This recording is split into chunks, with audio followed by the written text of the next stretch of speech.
Hey, Warrior Saints. Glad to have you beautiful people in with us as we start off our week a little differently than we ended last week. But we're going to pick up where we ended last week tomorrow. For today, I kind of want to set the stage for all of that. We're going to be having a discussion this week about the idea of worship.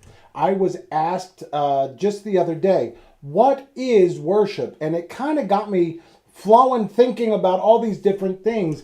And trying to answer that question is not the easiest thing in the world. As Orthodox Christians, we have certain ideas. Scripture has certain ideas. Lots of scholars of the church have told us different things about what worship is. We're going to have an exploration of that idea tomorrow as we go. But to set the stage and to kind of put in context, I want to look at the encounter that Christ has with the Samaritan woman in the Gospel of John. Now, this comes in chapter 4, and he goes and he wants water. And so he goes to a well, and there's a woman who we later find out is named Photini, and she is a Samaritan woman. And we know the Jews and the Samaritans don't always get along.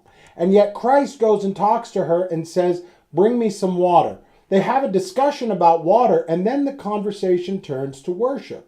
She says to him, "Our fathers worshipped on this mountain. You say that in Jerusalem is the place where men ought to worship." So from the get-go, you see that there's a difference in understanding of where is the right place to worship.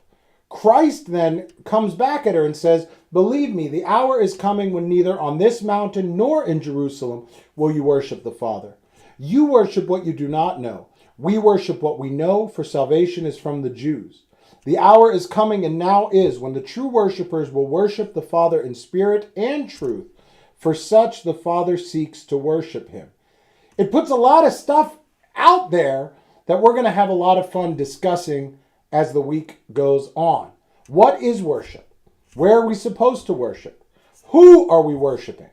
Are we created just so that we might go out there and do that worship? Like in some way God needs our worship.